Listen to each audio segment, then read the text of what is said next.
కేంద్ర రాష్ట్రంలో అటు టీఆర్ఎస్ ఇటు బీజేపీ అధికారంలోకి వచ్చి 8.5 సంవత్సరాలు అయినప్పటికీ ఇవాళ రైతుల యొక్క సమస్యలు ఏమాత్రం పట్టించుకోకుండా మరి వాళ్ళను నడ్డివిరుస్తున్నటువంటి పరిస్థితి చూస్తా ఉన్నాం. రుణమాఫీ ఏకకాలంలో ₹1,00,000 చేస్తామని చెప్పిర్రు. అదేవిధంగా గోల్డ్ పెట్టిన వాటిని కూడా రద్దు చేస్తామని చెప్పిర్రు. ఇంతవరకు రద్దు చేయకపోగా కొత్త లోన్లు ఇచ్చేది లేదు, పాత రుణాలు మాఫీ అయ్యే పరిస్థితి లేదు, పాత లోన్లు మాఫీ అయ్యే పరిస్థితి లేదు. కాబట్టి ఇప్పటికైనా ప్రభుత్వము వెంటనే మరి రుణాలన్నీ కూడా లోన్లన్నీ కూడా ఏవైతే రుణాలు ఉన్నాయో రైతులో ప్రతి బహిరంగ సభలలో ముఖ్యమంత్రి గారు చెప్పారు. ఇప్పటి వరకు కూడా కొలికి రాలే.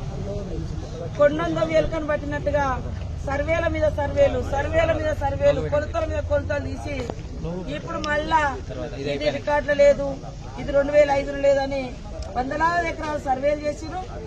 ఏళ్ల మీద లెక్క పెట్టి 5-10 ఎకరాలు ఊరూర్లా ఇవాళ మళ్ళా బయటకు తీసారు. కాబట్టి ఎందుకు ఈ రకమైనటువంటి మోసం? సాగులో ఉన్న ప్రతి ఎకరానికి పట్టా ఇయ్యాలి. అదేవిధంగా ఆనాడు కాంగ్రెస్ ప్రభుత్వము సోనియా గాంధీ గారు ఇందిరమ్మ ముఖ్యంగా లక్షలాది ఎకరాలు ఇవాళ ప్రజల పరం చేసినటువంటి అసైన్డ్ భూములకు ప్రభుత్వము ఇది ప్రభుత్వ భూములను గుంజుకుంటా ఉంది.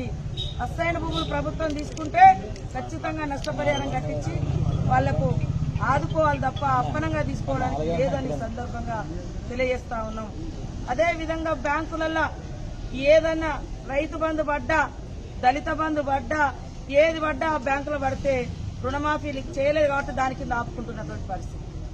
ఏదన్నా ఎస్టీ లోన్ వచ్చినా, బీసీ లోన్ వచ్చినా అలా పడితే ఆ డబ్బులు పాత లోన్ల కింద అప్పుల కిందనే బ్యాంకర్స్ ఆపుకుంటున్నారు.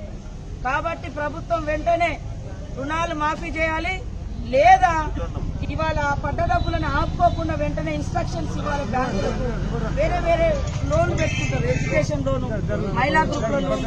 హాయ్ ఫ్రెండ్స్, మా టుడే టుమారో యూట్యూబ్ ఛానల్ చూస్తున్నందుకు చాలా థ్యాంక్స్.